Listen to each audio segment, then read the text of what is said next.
Queridos, quero saudar a todos os presentes com a paz do Senhor. Quero pedir-lhes carinhosamente, àqueles que podem, que tornem os vossos assentos.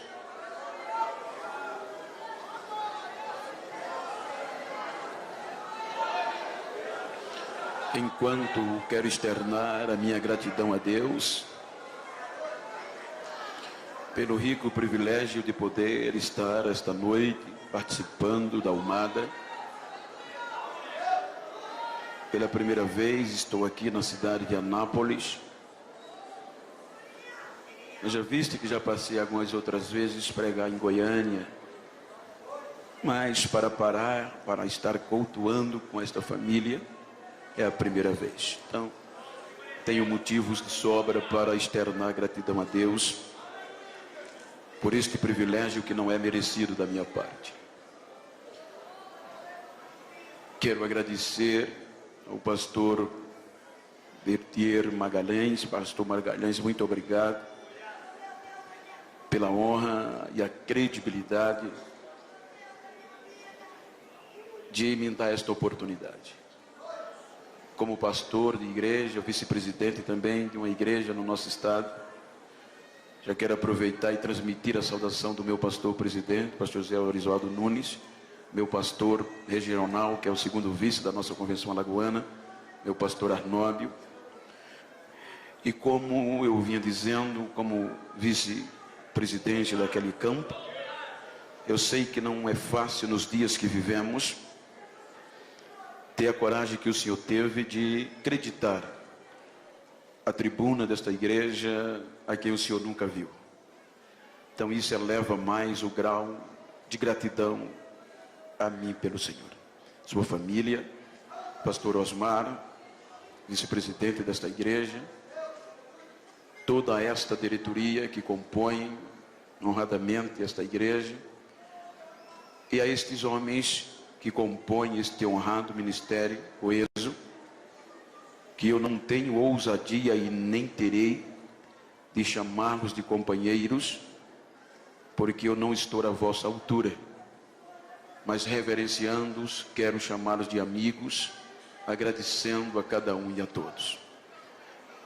Registrando os meus agradecimentos ao pastor Santana, com todos aqueles que o lateiam na coordenação da Almada, e a todos os componentes. E registrar a minha gratidão, pastor Paulo, pastor Cláudio, o major, Wesley, os irmãos que estão me recepcionando desde a chegada do aeroporto. Que Deus recompense as vós, irmãos.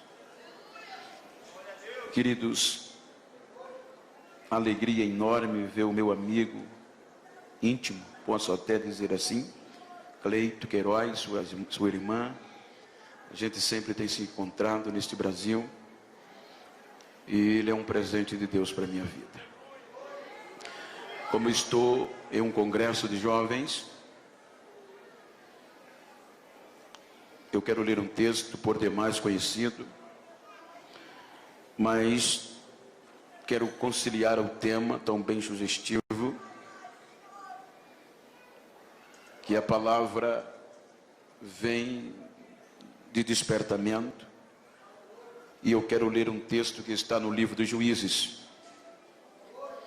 É um texto conhecido de cor salteado, através das mensagens, dos louvores, mas é a mensagem que está no meu coração, e por certo, tem vidas que precisam ouvir nesta noite.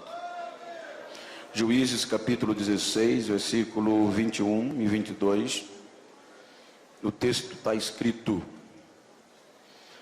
16 do livro dos Juízes, capítulo 16, versículo 21, diz: Então os filisteus pegaram nele, arrancaram-lhe os olhos e fizeram-no descer a Gaza.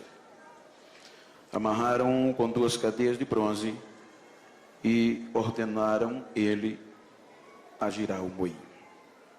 Versículo 22, mas o cabelo da sua cabeça começou a crescer de novo, logo depois que foi rapado. Soberano Deus e eterno Pai, quero te louvar e te agradecer por este momento. Toma o meu pulmão, a minha garganta, e que a palavra que sair da minha boca edifique vidas debaixo da unção do teu Espírito. Em nome de Jesus.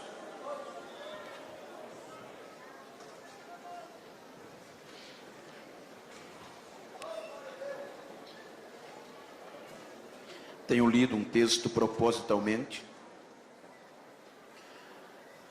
para falar de um contexto de despertamento para uma geração em ascendência, uma geração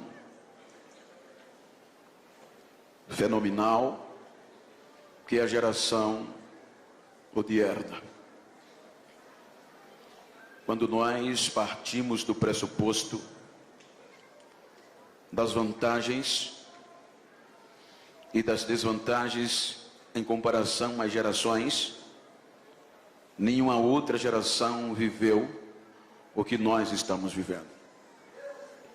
A Bíblia nos mostra a oportunidade que nós temos de evoluir cada dia mais. Só para os irmãos ter uma pálida ideia, esta geração é uma geração bombardeada para desistir. É uma geração que teria, dentro das probabilidades humanas, 1001 motivos para não estar presente neste congresso, haja vista que as ofertas são muitas. Há uma preocupação quase que generalizada por parte de alguns pesquisadores, psicanalistas, psicólogos, sociólogos, acerca desta geração. Quando nós observamos há pensamentos, há descobertas em que os próprios pesquisadores, homens conhecidos em todo o planeta, ateus, homens céticos, que abordam uma preocupação devastadora. Haja vista que, segundo o psicanalista Marco Polo, e obviamente em um dos seus conceitos, ele apresenta algo assustador, à vista que uma criança, segundo ele, como um grande pesquisador, quando ela atinge 7 anos de idade, ela hoje, na geração que vivemos, ela consegue ter mais informação no cérebro do que os imperadores de Roma durante o seu período. Ele aborda que quando uma criança chega a atingir 9 anos de idade, o grau de informação que ela recebe supera as informações de Sócrates e Platão. A preocupação é que esta geração, em meio a tantas informações, não está conseguindo gerir ideias produtivas e criativas.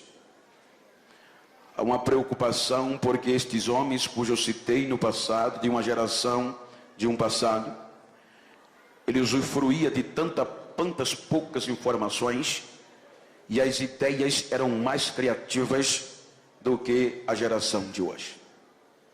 Queira, quer não, nós vivemos em meio desta avalanche de tecnologia, e não é ruim, é muito bom. E eu quero simplesmente tomar esse contexto para advertir-nos da probabilidade que nós temos de ser melhor e fazer mais do que quem já passou. Não estou mostrando pontos na visão pejorativa e nem crítica destrutiva, pelo contrário. O interessante é que, se nós não vigiarmos, vamos ser levados por esta avalanche, porque as mutações são constantes, e por mais crente que sejamos, somos tentados e arrastados por elas. A inovação Estive lendo um artigo de um psicólogo contemporâneo, que há uma preocupação por conta da dependência.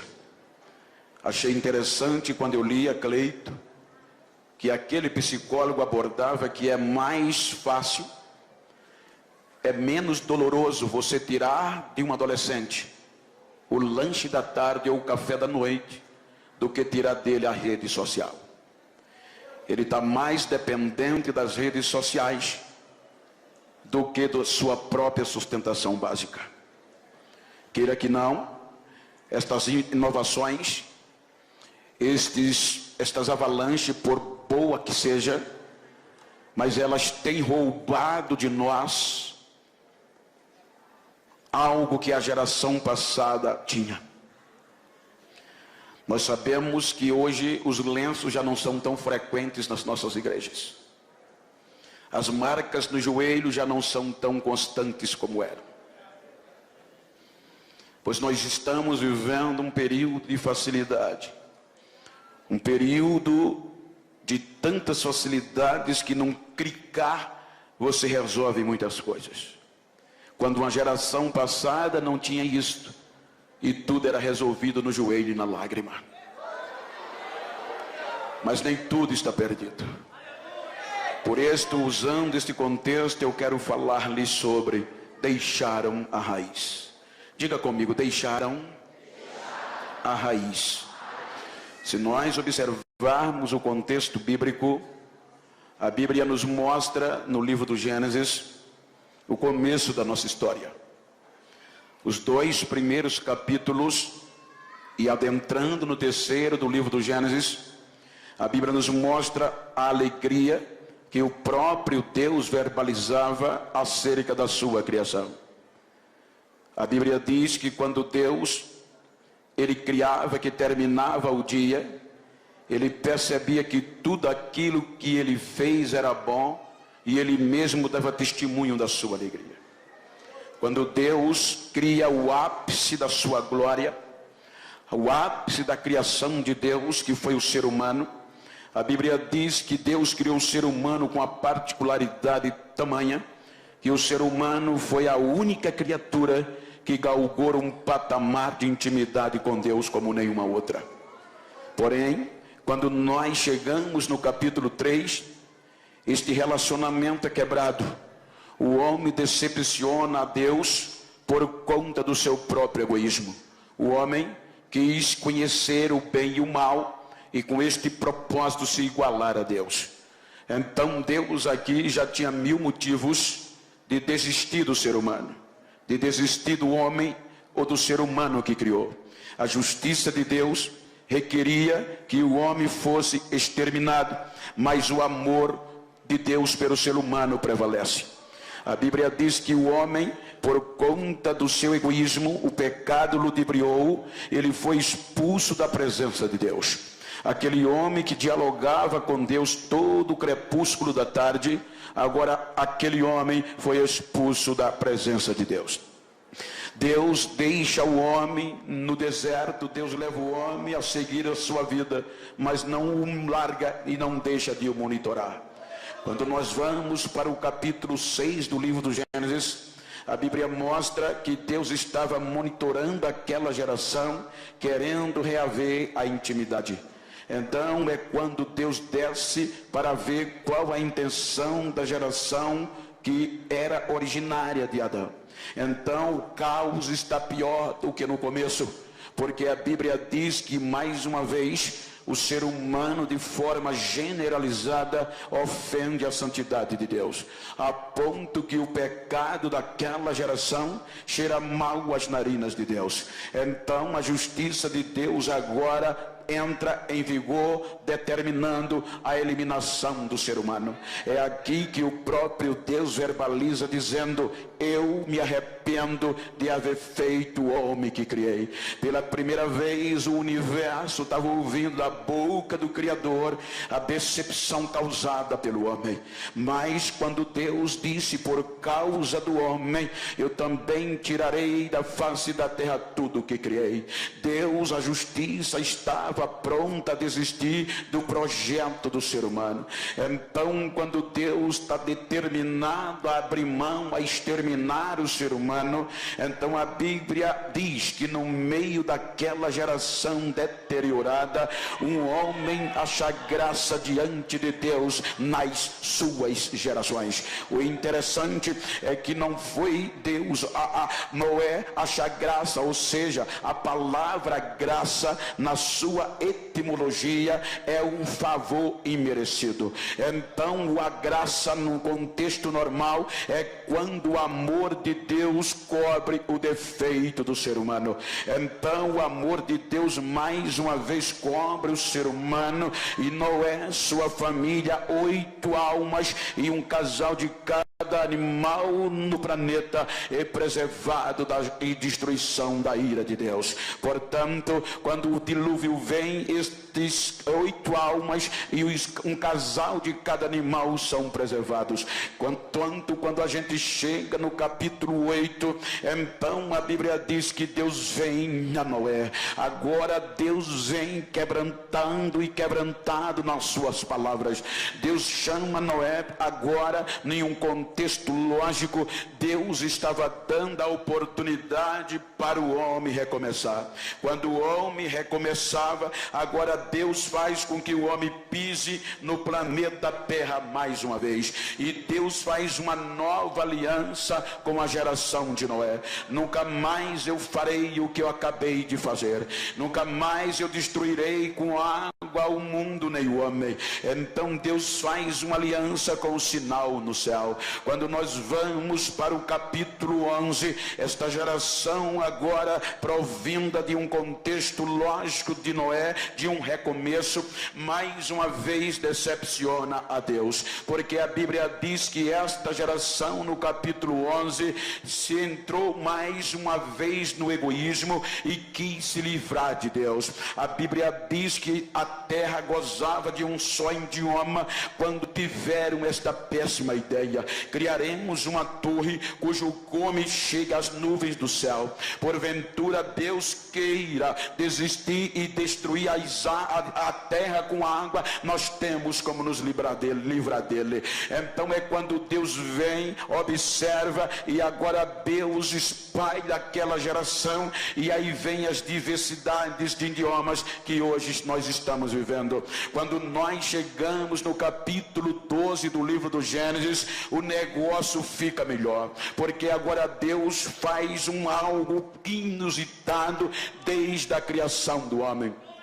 A Bíblia diz que Deus resolve criar um projeto de resgate, o maior projeto de resgate da intimidade entre ele e o homem, mais uma vez. Pela primeira vez desde a queda do Gênesis, do capítulo 1 no capítulo 12. Era a primeira vez que Deus estava entrando em uma terra idólatra dentro desta geração, para mais uma vez depositar crédito ao ser humano. A Bíblia diz que Deus vai lá na terra onde o povo era idólatra. A família de Abraão também era idólatra, adorando o sol, a lua como um Deus que os protegia. Então Deus vai lá e faz uma proposta a um homem chamado Abraão: sai da tua terra, do meio da tua parentela, e vai para uma terra que eu te mostrarei. O maior projeto missionário na visão transcultural do Antigo Testamento.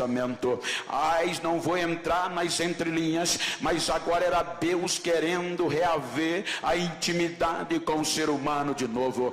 Então na geração de Abraão, aí você vai encontrar que pela primeira vez desde a queda do homem, Deus pôde falar com o ser humano abertamente. Aí Deus volta a dizer: Abraão é meu amigo. Agora mais uma vez o homem é chamado amigo de Deus na geração de Abraão. Abraão resgatou a intimidade pessoal entre o homem e Deus, em um contexto literal, mas não no contexto espiritual, porque ele era simplesmente o começo de um projeto e um berço espiritual que culminou em Jesus Cristo. Quando nós passamos a geração de Adão, aí deparamos-nos com uma nova geração, a geração conhecida como a geração de Isaac. A geração de Isaac, ela andou nos passos do próprio pai, ele conservou o que o pai ensinou. Quando nós passamos da geração de Isaac,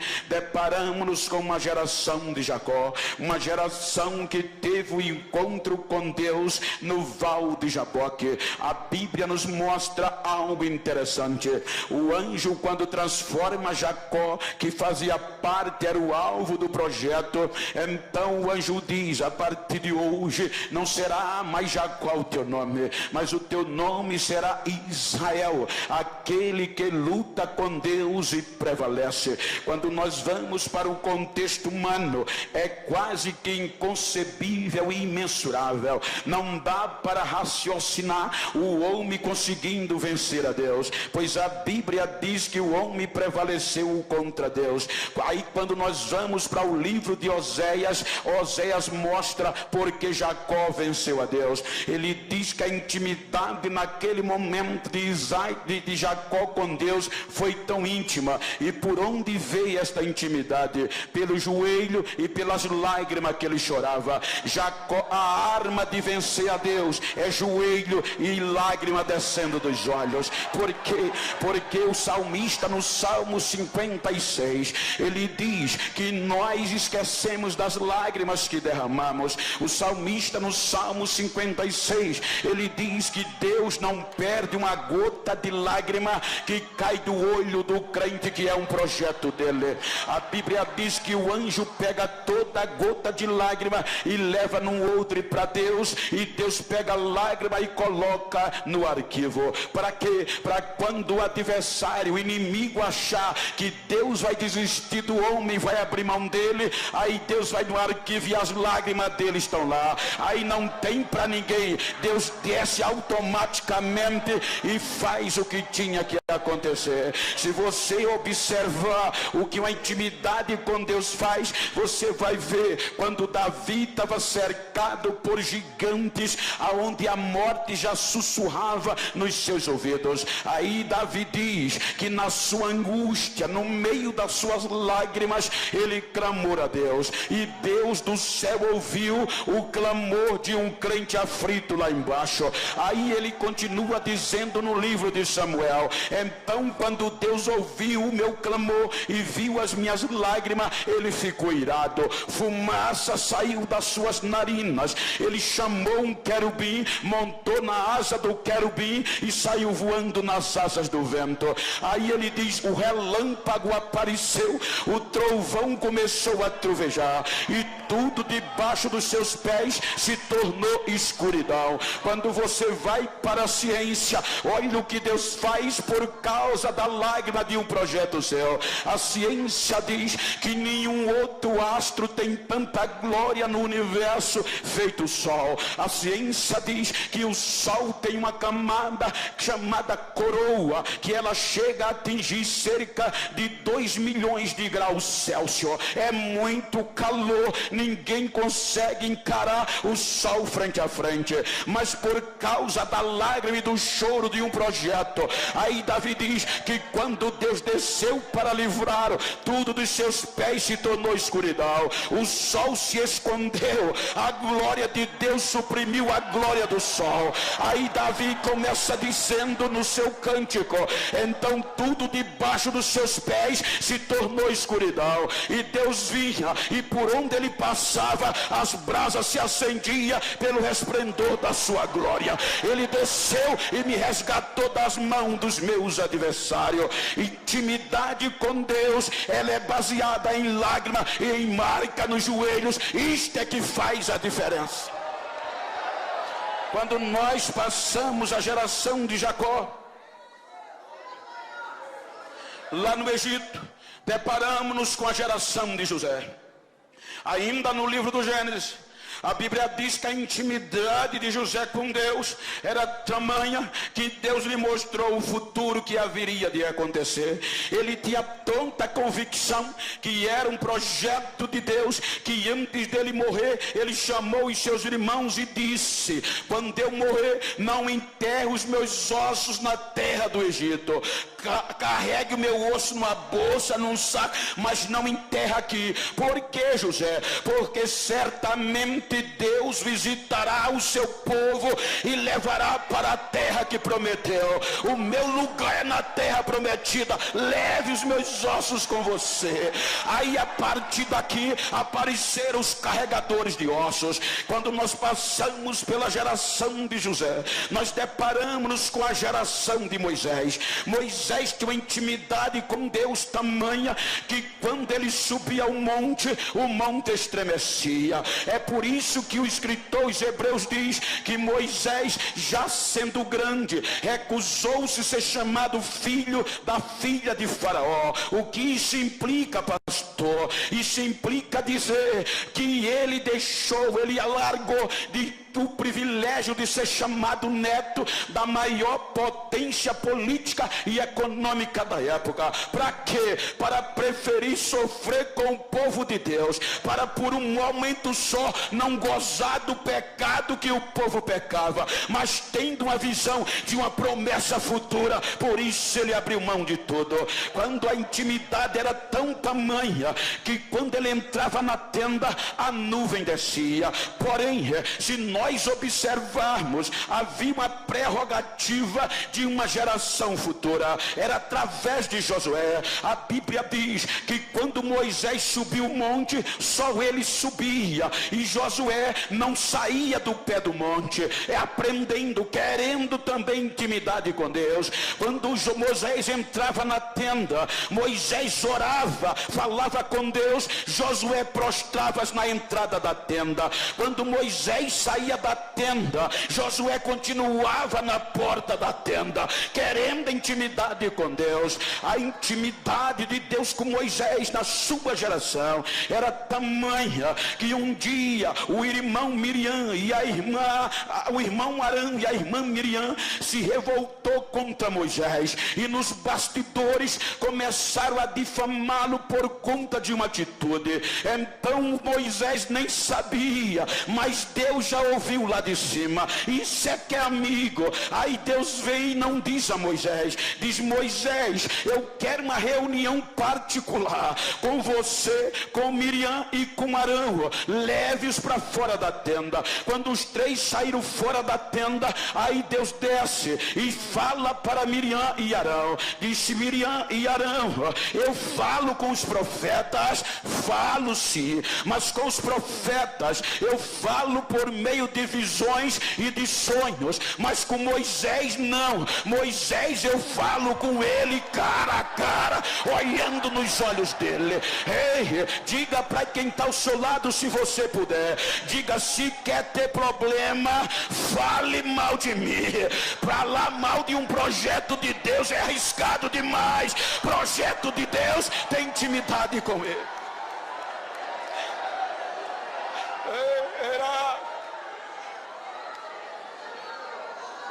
Quando nós passamos a geração de Moisés, passamos pelo livro do Êxodo, passamos por Número, Levítico, chegamos em Deuteronômio. Aí em Deuteronômio há registro que Moisés subiu o Monte Pisga e morreu. Só Deus sabia da morte de Moisés. No arraial ninguém sabia. Moisés de lá mesmo partiu para a glória. Até o corpo Deus resolveu dar um jeitinho e não deixar exposto. Então agora houve crise, houve silêncio. Com quem é que Deus desce sem ninguém saber? Aí Deus vai lá no arraial e chama Josué e diz: Josué, esforça e tem bom ânimo, meu servo Moisés é morto, e agora sou eu e você que vai colocar o povo na terra prometida. O meu negócio agora é com você, Josué. A geração de Josué guardou a intimidade. Veja que foi através de Josué que Deus colocou o povo na terra prometida. Aí a gente chega no livro de Juízes, capítulo 2, a Bíblia diz que Josué distribui a terra e morre, no versículo 8 por aí. Quando a gente vai mais adiante, a Bíblia diz que os anciões, aqueles que ladeavam Moisés, também morreram. Aí vem o versículo 10. O versículo 10 diz que levantou uma nova geração que não conhecia Deus e não tinha intimidade com os seus milagres. Uma geração que levantou-se levada pela modernidade da época, pelo egoísmo da época. Uma geração que não sabia o que era milagre e não sabia o que era lágrima no olho. Uma geração que não tinha marca no joelho. Uma geração que andava na base da razão, segundo o seu entendimento. Uma geração que perdeu a sensibilidade com Deus. Então é aqui que começa o drama, porque pela primeira vez este povo, projeto especial de Deus, é entregue à escravidão. Como lá no Egito foram 430 anos aproximadamente, a maioria deles foi de escravidão, mas agora era a primeira vez que o projeto de Deus estava sendo escravo dentro da terra da promessa. É inadmissível, pela primeira vez da história do povo de Deus, o povo estava sendo escravizado dentro da terra da promessa. Por 8 anos Deus entrega este povo na mão dos moradores da Mesopotâmia. Então o que é que acontece? Vai passando os anos, porque é inadmissível um crente ser oprimido dentro da igreja. Israel ser escrava no Egito até era concebível, mas agora escrava dentro da própria pátria, o povo, isso não dá para assimilar. 8 anos de escravidão. Aí esta geração resolveu voltar ao passado. Esta geração resolveu esquecer um pouco da razão e entrar pelo contexto da fé. Então a Bíblia diz que esta geração começa a chorar e bota o joelho no chão, coloca a cara no pó, e sabendo que Deus não resiste choro de crente. Ou seja, quando esta geração chora, aí Deus já poderia ter desistido, mas não desistiu. A Bíblia diz que Deus levanta do trono, o Espírito do Senhor desce e levanta Otiniel, e Toniel liberta o povo da mão de Cusã-Risataí. Agora parecia tudo fácil, parecia tudo bom. Aí o povo volta a ter paz e Deus queria abençoar, mas aí vem o outro incidente. O povo torna a fazer o que era mal. A Bíblia diz que Deus entrega o povo na mão de uma coalizão política e militar, formada pela Amonitas e Moabita, liderada pelo rei Egrom. Aí mais uma vez, 18 anos, o povo na escravidão. O interessante é que depois de 18 anos, o povo volta a chorar. Aquela geração gostou de chorar e sabia que Deus não resiste, ou seja, ela ora. Deus poderia desistir, mas não desiste. Por quê, pastor? Porque a Bíblia diz que os nossos erros não alteram quem é Deus, os nossos defeitos não mudam quem é Deus, pois a Bíblia diz que mesmo o povo sendo infiel, Deus permanece fiel do mesmo jeito. Os nossos erros não mudam quem é Deus. O povo chora e Deus liberta. 80 anos de paz. Aí nesses 80 anos, Deus disse: agora eu vou cumprir o que eu prometi ao meu amigo Abraão. Aí Deus abriu a porta do céu e Israel enriqueceu. Débora começa a contar no capítulo 4, e a história diz que o campo começou a produzir, a pecuária produzia leite como nunca, o mel, que era mais e a única fonte de adoçante, jorrava da rocha, o campo florido, a chuva vinha. E para melhorar, A história diz, com base em Débora, que os ricos caravaneiros, mercadores, comerciantes, que produziam e esculpiam pedras preciosas, ouro, diamante, esmeralda, carregava os camelos lá em Avilar e pegava a estrada principal para comercializar. Só que quando eles chegavam em Israel, eles não conseguiam passar. Eles deixavam toda a pedra preciosa. E sabe o que era que eles trocavam? Por sal do Mar Morto e por folha de mato medicinal. Ou seja, nesses 80 anos, Deus faz isso. Ele faz o rico trocar ouro por sal para abençoar o crente. Ele faz o rico levar folha de mato para casa, até folha de jurubeba, até folha de piqui, e deixar ouro para mostrar que Ele é Deus e não há como Ele. Ele faz isso. O povo enriqueceu. A facilidade começou a aparecer. Para que orar? Se está tudo nos conformes. A Bíblia diz que o povo ficou rico. Os armazéns do ano seguinte tinha mais probabilidade, o prognóstico, o previsto, sempre o real superava a previsão. Para que orar? Aí o povo se esqueceu de Deus. Aí Deus entrega esse povo mais uma vez à escravidão. E agora Deus resolve entregar para doer. A Bíblia diz que Deus entrega o seu povo na mão de Jabim, rei de Canaã. Quem era Jabim? Por 20 anos, duramente. Era o homem que sabia por onde entrava a riqueza de Israel. Aí a Bíblia diz que Jabim sabia que os caravaneiros vinham pelo sul. Ele colocou brite no caminho do sul.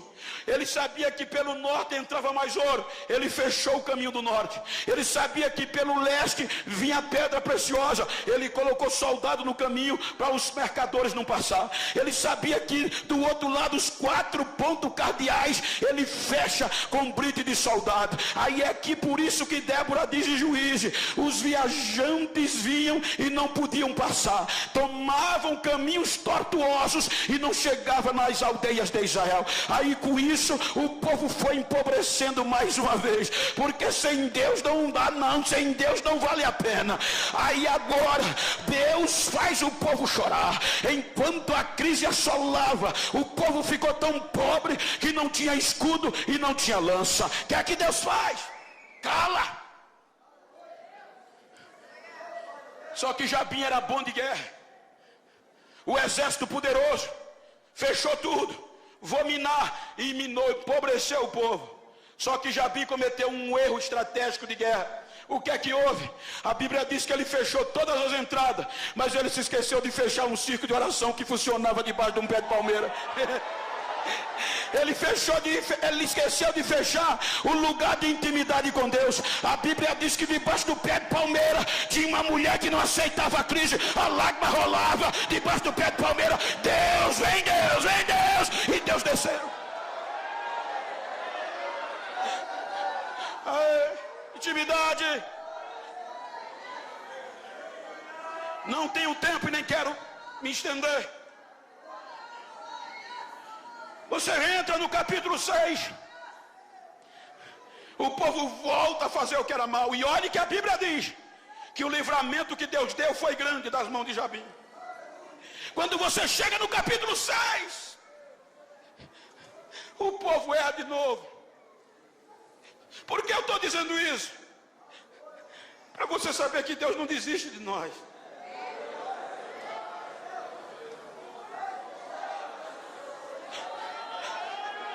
Aí agora vinham os midianitas e amalequitas. O povo plantava. Na época da colheita, eles chegavam e levavam tudo. 7 anos. Muitos desistiram. Cavaram buraco, esconderam. Fizeram caverna, colocaram. Mas tinha um jovem guardando a semente no lagar. Tinha um jovem que não temia, sabendo que não podia malhar trigo no celeiro, na eira, ele levava para o lagar. Sabendo antes do inimigo chegar, ele guardava a semente. Aí o anjo achou aquilo tão interessante, que a Bíblia diz que um dia ele estava malhando trigo no lagar. O anjo chegou debaixo de um pé de pau e sentou. Olhando o jovem, meteu a marreta no trigo. Pá! Pá! Aí o anjo disse: esse cara é macho. Se não for goiano, é alagoano. Esse é. Aí o anjo grita de lá: o Senhor é contigo, varão valoroso. Aí Gideão olha para trás e diz: ai, meu Senhor, se o Senhor é conosco, de onde nos sobrevém tão grande mal? Por quê? Onde estão os milagres que nossos pais nos contaram?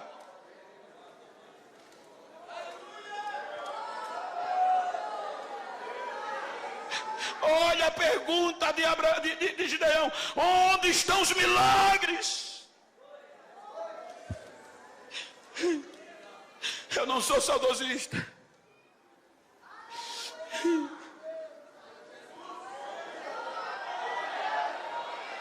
mas às vezes dá saudade do nosso tempo antigo, quando a gente não tinha WhatsApp, quando a gente não tinha Facebook, quando a gente não tinha tantos flashes nas nossas igrejas, quando a gente não tinha cantor famoso, quando a gente não tinha pregador famoso, quando a gente não precisava depositar cachê para ninguém vir pregar, que a palavra valia. Ai, mesmo sem cantor famoso, quando o hino da harpa aparecia, Jesus começava a batizar da galeria para o fim da igreja, o batismo caía. Aonde estão os milagres?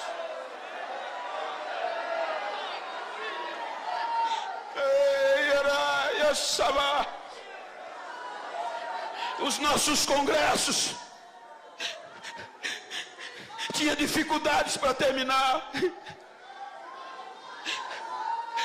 Quando o conjunto cantava, Jesus batizava, curava. Terminava os cultos e jovem era difícil controlar. Sacudidos pelo poder de Deus, desmaiado, correndo para lá e para cá dentro da igreja. Quem morria ressuscitava. Terminava o culto, o pastor dizia: como é que vai parar esse culto? Já é meia-noite, apaga as luzes. Quando apagava as luzes, era que o fogo pegava, o fogo caía e ninguém podia sair. Leva para casa como bota dentro do carro de mão, leva nas costas. A gente saía com os jovens dos carros de mão, dentro do carro de mão, falando em língua, profetizando, tendo visão, e os não crentes correndo atrás. Eu quero, eu quero, eu quero, eu quero. Era milagre em praça pública.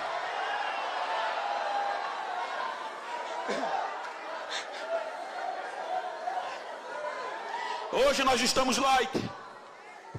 Vou contar que é uma experiência minha. Hoje as mutações são tão constantes que é melhor você preservar a ética do que dar vazão ao Espírito Santo.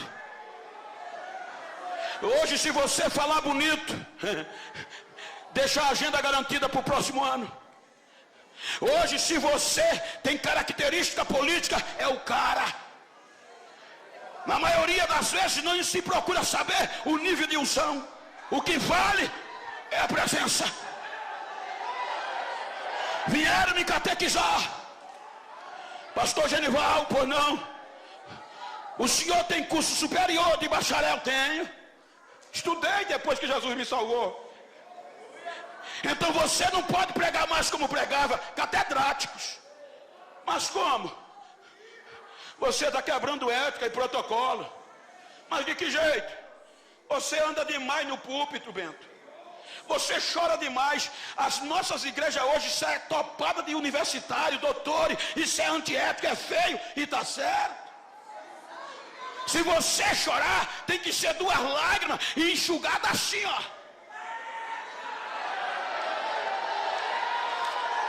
Esse negócio de falar línguas estranhas no microfone é feio. Ninguém vai entender. Você tem que começar a pregar friozinho e terminar gelado, para não quebrar a ética. Dá para você? Eu digo, dá não, doutor. Mas por quê?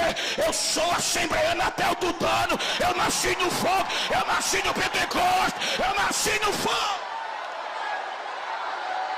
Cadê a geração do milagre? Cadê a geração que não vai deixar essa chama apagar? Cadê a geração que com anel ou sem anel ainda fala em línguas estranhas, ainda profetiza?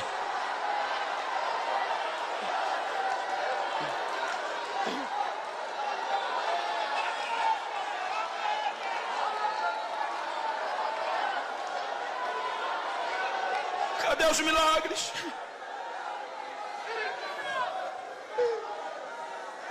Há mais preocupação no número de CD e DVD que vamos vender. Há mais preocupação em deixar a agenda do ano que vem agendada do que provocar os milagres na casa de Deus. Eu não vim pregar chave de carro, eu não vim para aqui pregar chave de carro, eu vim para aqui pregar avivamento. Ainda tem milagre.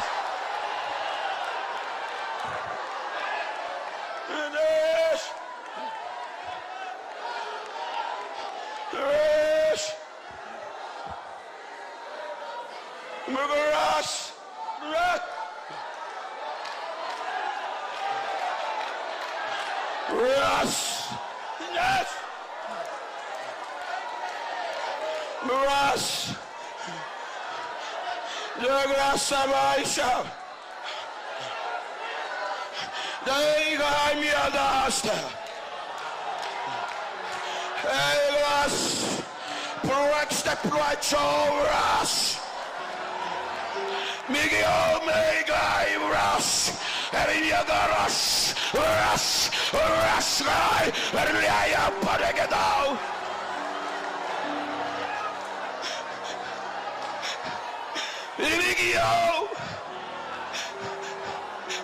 A minha glória está invadindo vidas nesta noite.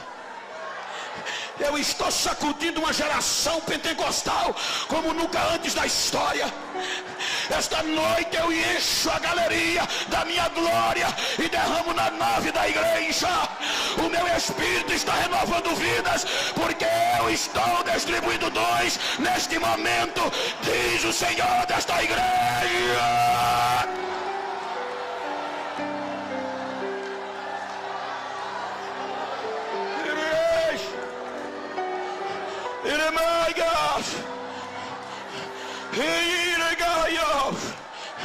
Para que saibam que a minha presença está no meio de vós, os meus pés estão palmilhando no meio de vós. Recebam a unção da minha glória, diz o Senhor agora.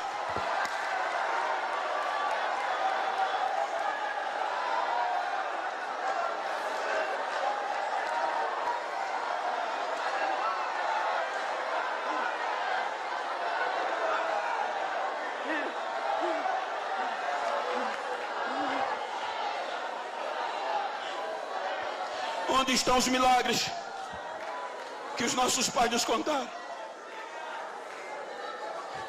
Quando você passa Gideão, o povo volta a errar. Aí o Espírito Santo usa Meleque. O povo volta a errar. O Espírito Santo levanta a tola. O povo volta a errar. O Espírito Santo levanta Jair. O povo volta a errar. O Espírito Santo levanta Jefté. O povo volta a errar. O povo errando, Deus levanta Ibizã. O povo volta a errar, Deus enche o jovem Abidom. Aí a gente chega no capítulo 13 de Juízes. Aí a Bíblia diz que o povo volta a errar. E Deus entrega na mão dos filisteus pela segunda vez. 40 anos. 40 anos. O povo não aguentou. Chora. Aí agora Deus não desce para levantar ninguém. Agora Deus investe pesado. Ele vai usar as portas de emergência. Ele sempre tem uma porta de emergência. E as portas de emergência de Deus, geralmente ela vem do impossível, de onde ninguém vê, de onde ninguém acredita. Ana era estéril, veio Samuel, Jesus, e agora o povo é. Aí Deus agora resolve acreditar num útero falido. O anjo vai na tribo de Dan e diz à mulher de Manoá: eu sei que tu és estéril,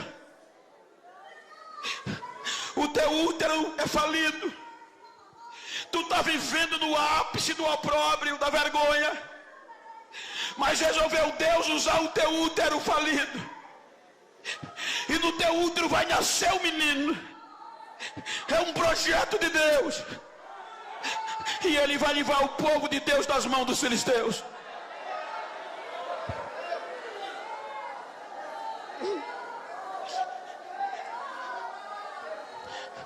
A mulher aceita a proposta, e o capítulo 13 diz que o menino nasce. O anjo disse à mulher: ensina ele é nazireu, ele não pode beber nada derivado da uva, não pode comer comida imunda, não pode tocar em cadáver, e não pode passar navalha na cabeça. Ensina ele. Foi aqui que Salomão escreve os provérbios no sentido familiar. Ensina o menino no caminho que se deve andar, para quando ele crescer não se desviar. Veja que Salomão não diz que ensina o caminho, ele manda ensinar no caminho. Por quê? Porque ensinar o caminho qualquer um pode ensinar, mas você corre o risco de se perder. Mas ensinar no caminho é impossível se perder, porque você vai junto, você vai na frente. É por aqui, a gente chega. Quando a gente vai terminando o capítulo 13, a Bíblia diz que o menino ia crescendo, e o Espírito Santo incitava o menino, provocava ele. O Espírito Santo via o menino crescendo, e o Espírito Santo ia dizendo: tu vai ser uma bomba nas minhas mãos, eu vou sacudir a tua geração por meio de você. Quando a gente chega no capítulo 14, o menino cresceu.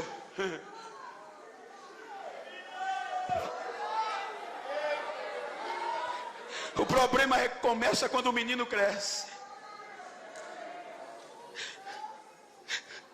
É a onda hoje, né? Essa semana eu recebi um telefonema dos Estados Unidos da América, de uma agência de publicidade, querendo ser meus agenciadores nos Estados Unidos. Pastor, a gente é agenciador de muitos pregadores e cantores famosos, e será uma honra para a gente ter o senhor na nossa agência. Oh, meu filho, eu já tenho.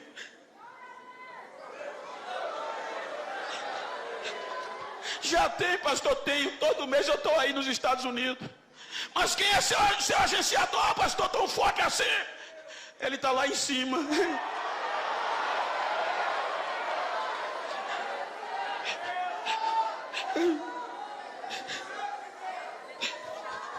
O menino cresceu. E quando o menino cresce, a onda é essa: entrei com os 2 pés, quebrei tudo. Quebra nada. Quem quebra é Deus, quem refaz é Deus.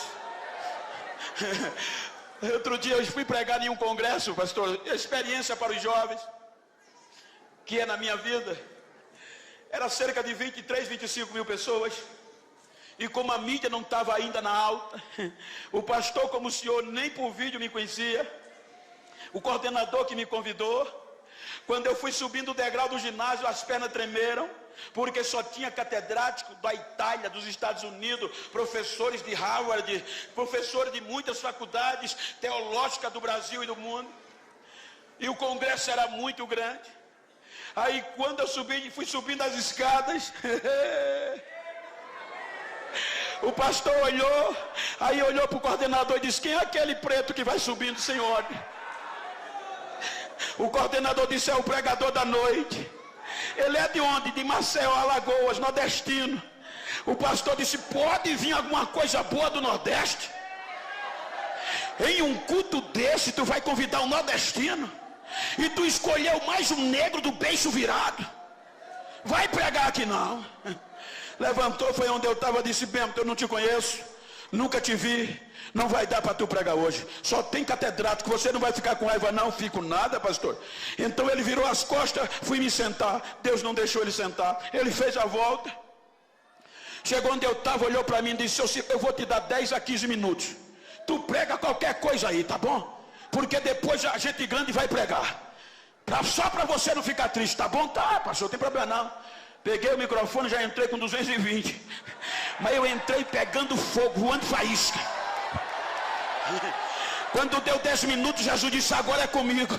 Aí Jesus começou a batizar no meio do povo. O povo começou a correr. Jesus começou a restaurar vidas. O altar pegou fogo. Os doutores quebraram a época. Olhava para cima, chorava e começava a gritar: a glória é dele, ele dá quem quer. A unção é dele, ele dá quem quer. O pastor chorava feito criança, olhava para mim e só tinha o direito de dizer: vai, negão, o dia é teu, vai, negão, vai, vai, vai, vai. É Deus que faz.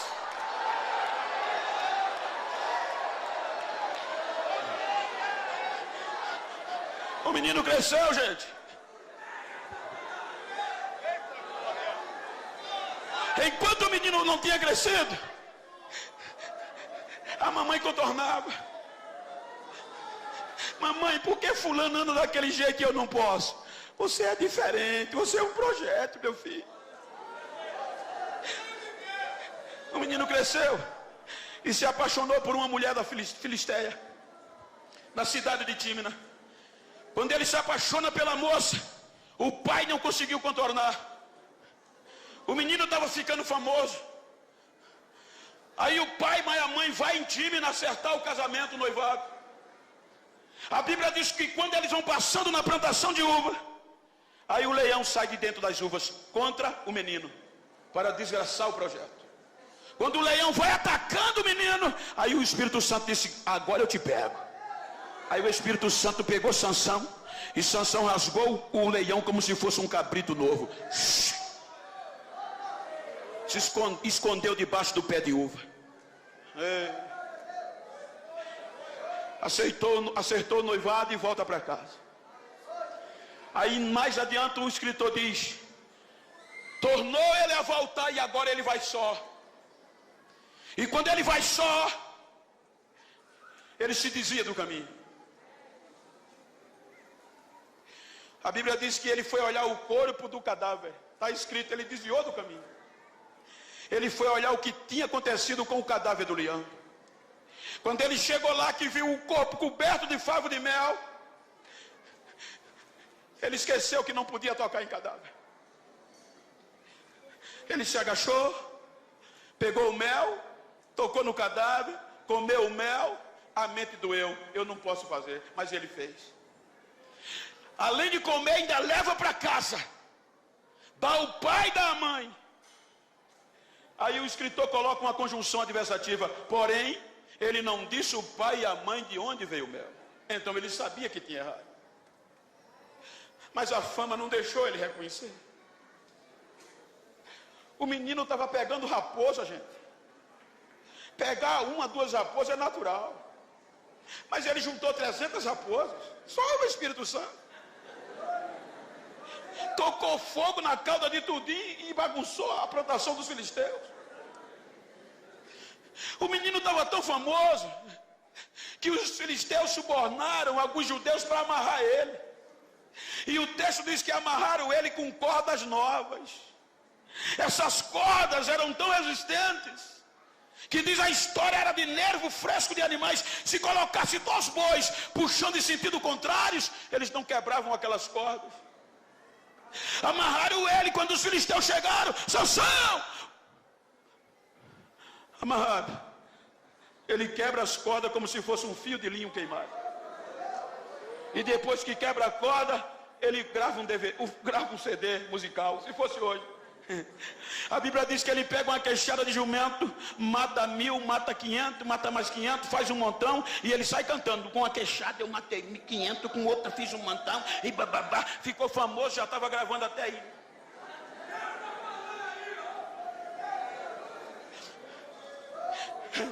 O segundo incidente, a Bíblia diz que ele volta para Tímina e promove um banquete com os amigos. E no original diz que para oferecer um banquete tinha que beber junto com os amigos. Ele bebeu, ninguém viu. Ele bebeu fora da cidade, fora da igreja, em outra cidade. O bafo do vinho saiu. Volta para casa, pai disse: ô pastor, pregador famoso, tudo bem? Tudo. Ninguém sentiu mais, não tinha mais bafo. Mas lá em cima tem 2 olhos como chama de fogo. E muitas vezes Deus deixa a gente pensar que é alguma coisa. Vai, lá na curva eu te pego.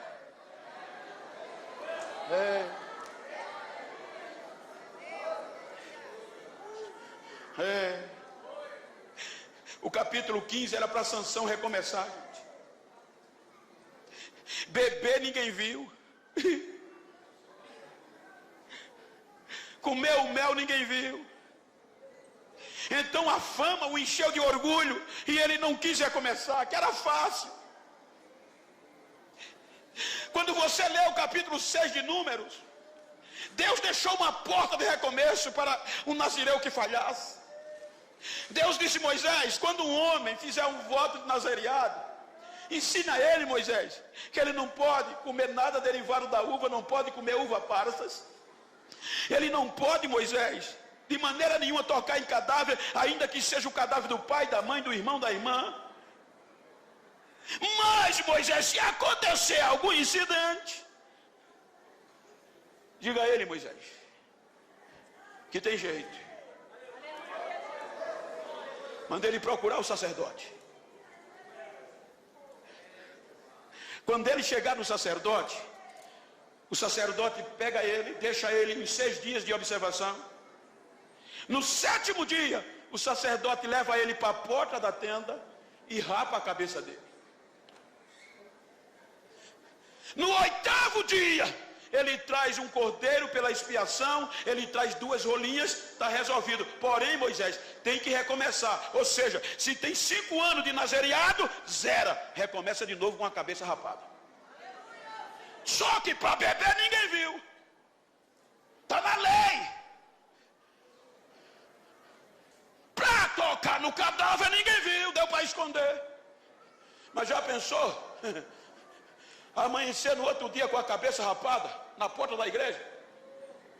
Todo mundo ia saber, o famoso caiu. O caba pecou.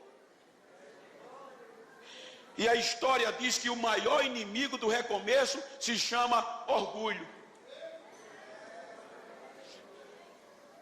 O maior inimigo do recomeço se chama orgulho. Era fácil demais. O capítulo 15 era para ele recomeçar. Mas o orgulho não deixou. Aí vem o capítulo 16. Como ele não procurou o sacerdote, aí Deus disse: eu vou mostrar quem é que manda aqui. Aí joga ele na mão de Dalila. Na mão de Dalila, ele não aguenta 3 chavecos. Primeiro, ele sai de fininho.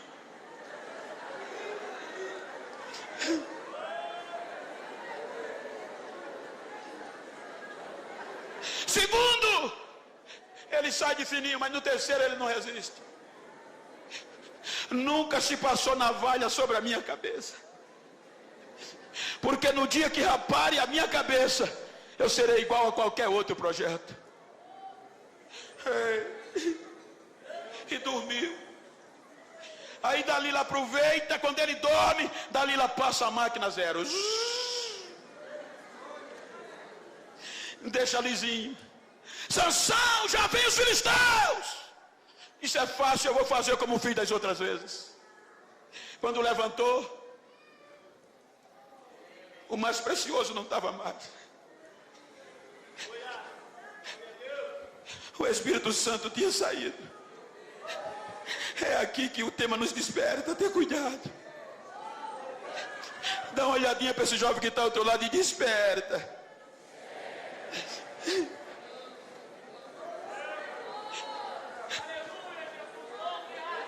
O Espírito Santo foi embora.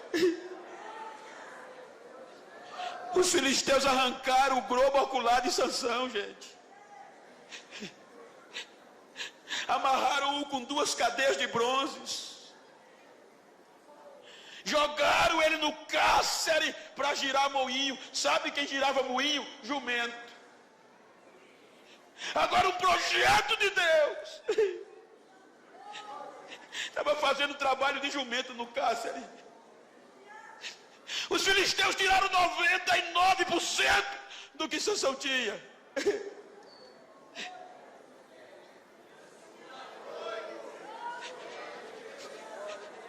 Mas Deus é incrível. Se você ler o versículo 22, você vai encontrar o que Deus mostrou para Dalila e os filisteus. Salvo engano, mas eu um dia li um artigo com contexto capilar que me dizia que o cabelo durante 30 dias ele cresce 2 centímetros, mas aqui está diferente. A Bíblia diz que era Dalila rapando o cabelo e logo depois o cabelo voltando a crescer. Era Deus dizendo para Dalila: você está pensando que eu vou desistir dele? Você está pensando que eu vou abandonar ele? Deus não abandona seus projetos. Me permita dizer que é a primeira vez que eu estou aqui. E se o senhor permitir, eu pedi para o tecladista me ajudar. Quantas vezes eu não quis tirar minha vida? Por quê, pastor? Porque dizia: esse negro não vale o que come. Mas um dia chegou um jovem e disse: eu conheço alguém que não abandona você. Quem é? Jesus. Eu fui para a igreja depois de 3 meses evangelizado, sem acreditar. Jesus me aceitou. Com 15 dias me batizou com o Espírito Santo. Com 1 mês eu desci as águas. Com 1 ano eu liderava a mocidade lá no interiorzão, dentro do canavial. Com 1 ano e meio de crente, chegou um pregador num culto de domingo, eu sentado lá numa igrejinha pequena. Ele disse: fica de pé você, Genival. Quando eu fiquei, ele disse: você é um projeto de Deus. Deus te tirou do pó e vai fazer você andar no meio dos príncipes. O mundo vai ouvir falar o teu nome e o Brasil vai ser pequeno para você pregar.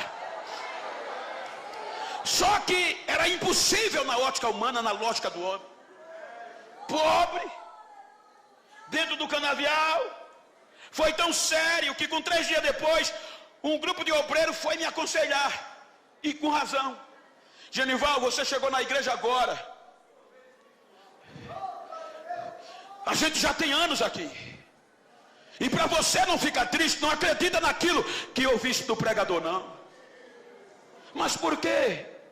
Porque você é diferente, não tem jeito. Mas eu não sou crente. Mas você tem 3 defeitos que não vão te aceitar. Então quais são os meus defeitos? Tu é pobre, analfabeto e preto.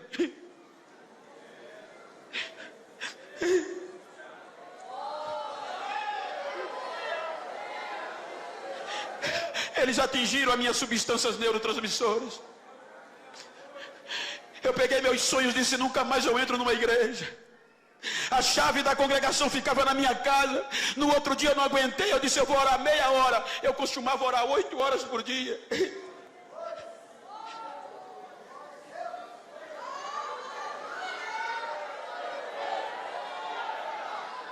Quando eu dobrei o joelho meia hora para me levantar, não consegui, porque tinha 2 mãos nos meus ombros dizendo: fica aí que eu vou mostrar quem eu sou a você.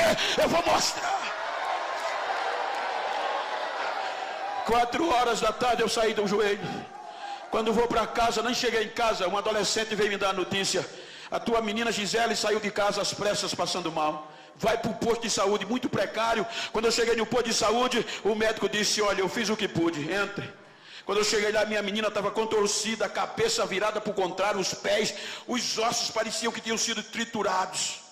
Ele disse: ela chegou em óbito, prepara o enterro, que naquela época não tinha funerário nem direitos funerários. Eu peguei a criança no colo, saí desanimado, acabado, minha esposa chorando comigo, no meio da rua. Quando eu vou entrando para a rua da minha casa, o Espírito Santo fala no meu coração: vai para casa fazer o que, Morena? Volte para onde você estava orando, leve ela, que hoje eu vou mostrar a você quem sou eu. Hoje eu vou mostrar a você o que é que eu faço com os meus projetos. Hoje eu vou indicar para você que eu não dependo da opinião do homem. Eu não trabalho na lógica do homem com os meus projetos. Vai para lá que eu vou te mostrar quem eu sou. Leva ela para lá. Eu passei direto, joguei a menina no piso da igreja e gritei: acabou! Foram dizer o médico, ele endoidou, foi para a igreja. Quando eu caí, não vi mais nada, só gritava. Aí a voz de Deus entrou no santuário. Audivelmente Deus me disse: fui eu que te trouxe aqui, meu filho. E eu te trouxe aqui para te dar a oportunidade de me aproximar de ti, para tu saber quem sou eu. Eu vou fazer você sentar entre os príncipes. Eu quero te dizer que meus projetos ainda estão de pé. As minhas propostas estão de pé. Eu não desisto de você. E para você saber quem sou eu, veja o que eu estou fazendo. Quando ele disse assim, não deu 15, 10 segundos, a menina deu um pulo no meio da igreja e saiu correndo. Pai, pai, pai. Ele deleitou em 10 segundos a menina. O médico, as enfermeiras olhavam para mim sem acreditar e diziam: o que é que houve? Eu gritava: o Senhor disse que meus sonhos morreram, meu projeto, mas o Jesus dos crentes ainda é vivo. Ele faz como quer, ele usa quem quer, do jeito que quer.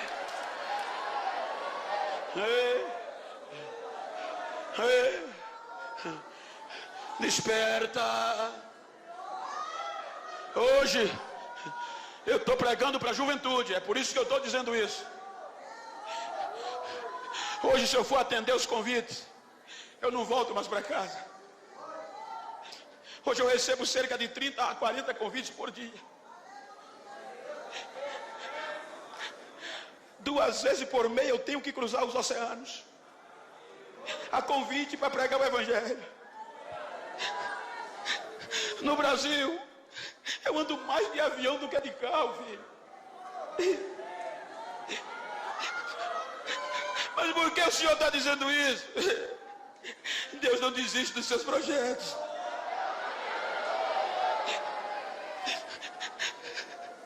Hoje eu prego nos maiores trabalhos do Brasil e nas convenções e no mundo inteiro. Acostumado a andar de carroça de trator, em lombo de burro. Hoje, desembarco nos aeroportos. Tem alguém me esperando. Mas Bento, faz um site. Eu não tenho site. Bento, vende DVD. Nunca vendi um DVD. Usa cartões para o mundo te conhecer. Nunca usei cartões telefônicos. Só ando com a Bíblia e o óculos. E hoje esqueci do óculos no hotel. Mas como é que vão te conhecer, Genival? Sem site, sem Facebook, não importa. A minha Bíblia diz que os raios, antes de cair, eles vão perguntar a Deus aonde cai. A minha Bíblia diz que o vento, antes de soprar, se apresenta a Deus e diz: para que lado eu sopro hoje? Aí Deus deixa Deus soprar, deixa. Aí para lá, leva. Deus sopra.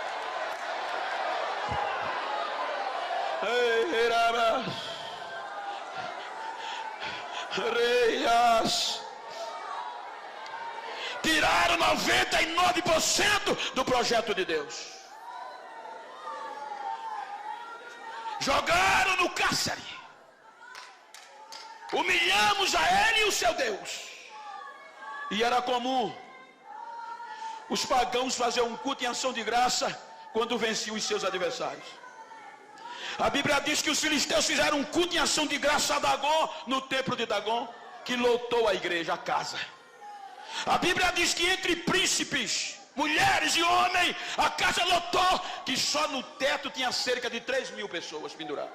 Para quê? Para ver o projeto sendo humilhado, pastor Santana.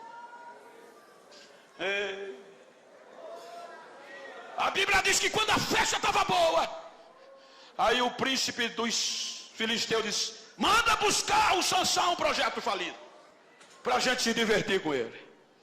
Agora o projeto de Deus, Senhor, algemado, sem visão, sem direção. Aí o guia vai lá no cárcere buscar ele. Me permita, pela intimidade, pastor. O guia vai lá no cárcere. Wesley, me ajuda aqui. E Sansão está lá, conjecturando. O guia pega Sansão e ele vem rebocado para o templo de Dagon. Um projeto que arrancava portão de cidade, o projeto que botava homens, milhares para correr. Agora um guia rebocando ele. Quando ele chega no templo de Dagon, a Bíblia diz que o povo brincava com ele. Você sabe o que isso quer dizer?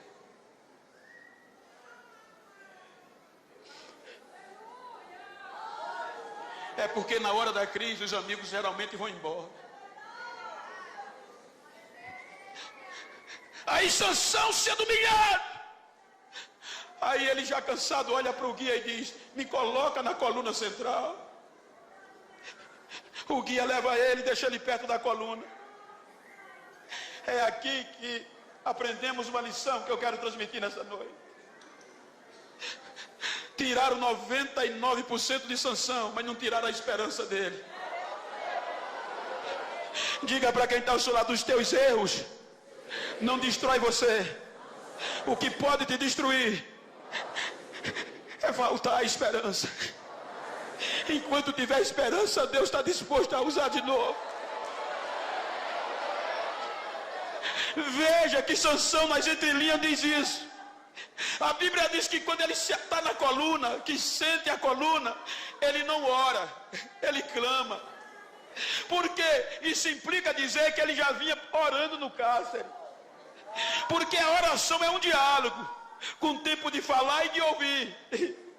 Só que ele estava sem olhos, sem nada mais, na ótica humana, falido. Mas a esperança fazia ele orar, mas Deus não o respondia. Então quando ele chega perto da coluna, ele não ora, ele clama. E o clamor só entra quando a oração não é ouvida. Porque enquanto a oração é um diálogo, o clamor é você pegar o botão do volume, tocar no máximo e abrir a goela. Aí a Bíblia diz que quando ele está perto da coluna, ele clama: Senhor, me usa de novo. Pelo menos só essa vez. Eu quero sentir tua presença de novo, me usa. Na hora, o Espírito Santo desce, sacode Sansão. Agora na presença de Deus ele pega as colunas e joga o templo de Dagon para baixo. Isso é lindo demais. E o que é mais lindo, pastor? É se você ler do capítulo 13 ao capítulo 16, você vai encontrar cerca de 96 versículos. E nesses 96 versículos, você vai encontrar aproximadamente 20 dizendo as façanhas de Sansão. Sansão arrancou porta, Sansão tocou fogo, Sansão fez isso, Sansão bababá, Sansão bababá. Só a fama de Sansão. E Deus só usou a parte B do versículo do capítulo 16, o único versículo do penúltimo, para estar lá escrito: no último dia de Sansão, ele fez mais proeza do que em toda a sua vida.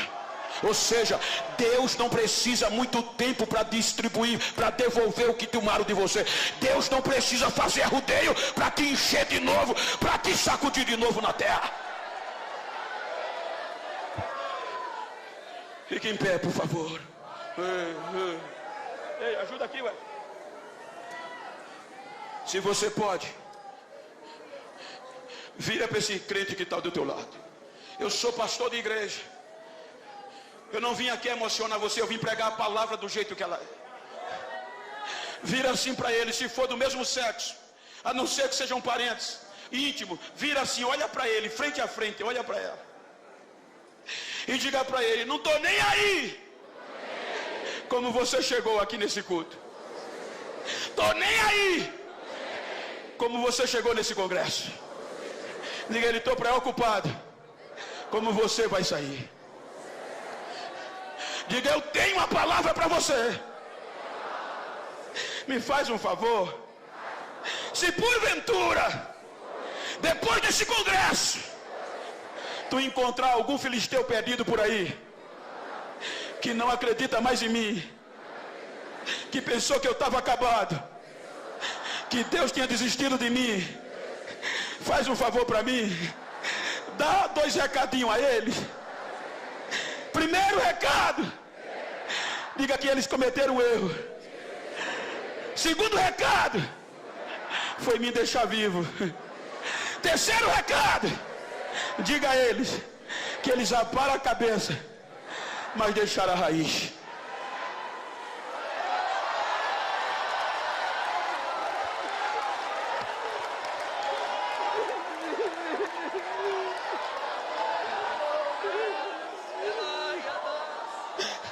Enquanto tiver raiz, tem esperança.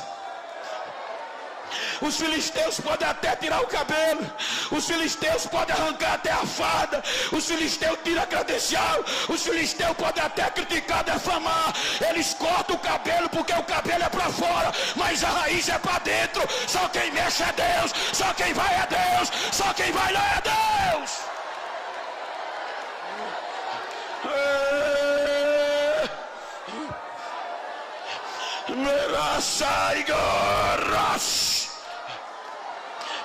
Tem raiz. Se tem raiz, tem recomeço. Se tem raiz, tem recomeço. Se tem raiz, tem recomeço. Se tem raiz, tem recomeço. Se tem raiz, Deus está devolvendo de novo. Se tem raiz, vai crescer de novo. Se tem raiz da velha geração, vai ter batismo, vai ter cura, vai ter dons espirituais sendo devolvido hoje.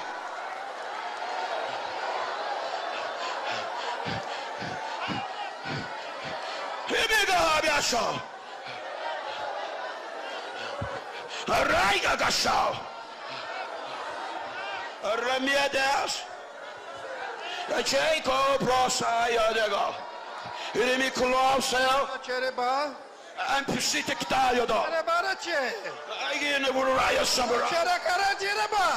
É bião negasta tadado. Sou eu que faço. Sou eu que desfaço. E sou eu que volto a fazer. Esta noite eu estou restaurando sonhos. Esta noite eu estou restaurando projetos. Esta noite eu estou devolvendo a minha presença para aqueles que havia perdido. Esta noite eu estou fazendo algo grande novo no meio de vós, para que vocês saibam que eu tenho urgência. Recebam o avivamento da minha parte pelo abraço do meu Espírito, diz o Senhor desta igreja.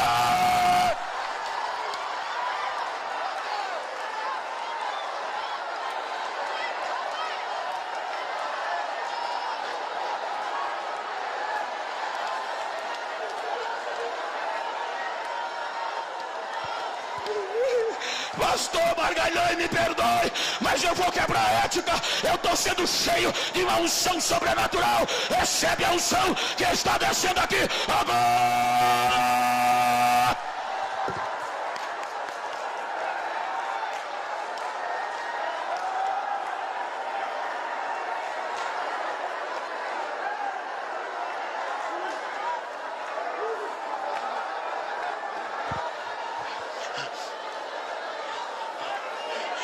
Abraça esse crente que está ao teu lado, se você pode. Eu não costumo fazer isso, eu sou pastor, mas eu estou sentindo há uma pedra de fogo queimando no meu interior. O Espírito Santo está me outorgando a transferir para vidas aqui nesta noite. Segura esse crente, abraça ela, abraça ele, vai, mas segura mesmo, profetiza para ele, diga: Deus não desiste de nós. Diga para ele: Deus não desiste de nós. Diga: eu só vou te largar quando eu ouvir línguas estranhas. Eu só vou te largar quando eu ver o barulho do cabelo voltando a crescer. Eu só vou te largar quando haver recomeço.